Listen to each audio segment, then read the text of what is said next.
God damn. God damn. Ugh. Ugh. Oh, hi. I'm James from Party Time Brews. You may remember me from such videos as Acutech Digital Scale Review or How to Grow Hops in Your Own Hop Yard. Today we're going to try something different. We're going to use the Grainfather to make some maple syrup. Yes, that's right. Whoever has the Grainfather has the ability to make maple syrup. And we're going to explore that. Party time, party time, party time brews. This song ain't no good, but we got nothing to lose. Party time, party time, party time brews. Here's another brewing clip. You can watch it if you choose.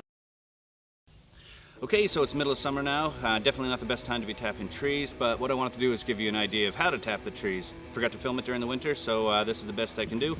First thing you want to do is get your drill bit, be about 5/16. You want to put a piece of tape on it to make it so it's giving you a marker, so you're only going about 2 to 2.5 inches deep. Then you want to find an area on the tree that has a big root coming out from under it. That'll give you the best flow. And then it's just a matter of drilling into the tree, into your 2.5 inches. And then you get your tap. Okay, so we got our tap. This is what they look like. They're actually called spiles for maple syrup.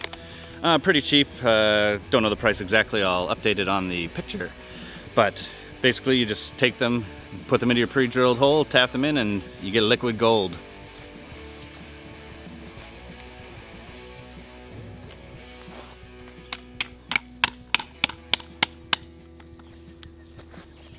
Hang your bucket on there and you are all good to go. Now obviously I can't show it here, but sometimes when you drill the hole you do it in the right season, end of February, early March. As soon as you tap it in, it starts dripping the fluid. Time change, we got a time change. We're going back to the past, we got a time change. Yeah. Well, that brings us back to March. Let's check out the sap. Oh yeah, it's a good sap. It's a drippy sap, and it fills about 1 bucket a day.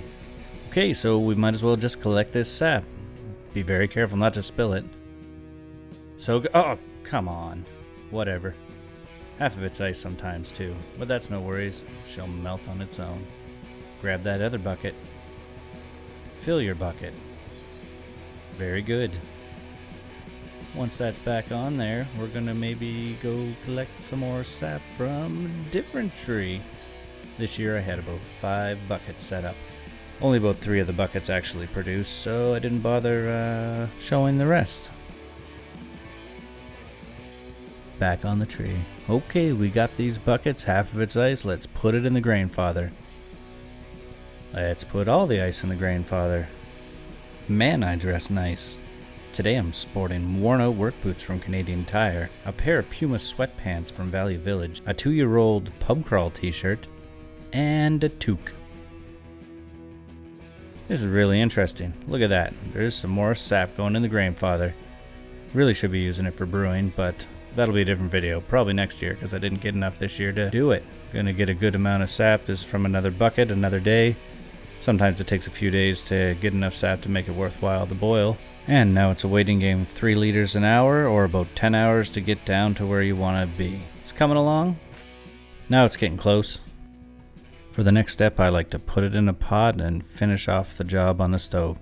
The reason for that is because the boiled down sap will be below the temperature probe, and therefore the heat will keep going until it scorches the wort. Luckily, I've never ever done this. In a totally unrelated note, did you know that if you forget about it and boil down to almost nothing, the elements will overheat and trip a circuit breaker, which can be reset on the bottom of the unit. But now it's back to the stove. Put the pot on, turn it up to full heat, and give it a little wait. Get your candy thermometer, which is only a few bucks at any grocery store, and from here you're waiting till it hits about 104 degrees Celsius or somewhere around 219 degrees Fahrenheit. It'll take a while to get there, and you keep waiting. But once it hits that point, it starts bubbling a little bit differently, and you're ready to pour it. Make sure you pour it into a glass that's not going to shatter, and have some protection for your hands because it's hot, damn hot. This syrup works great for anything syrupy stuff is good for, like pancakes, waffles, bathing, brewing, and many more.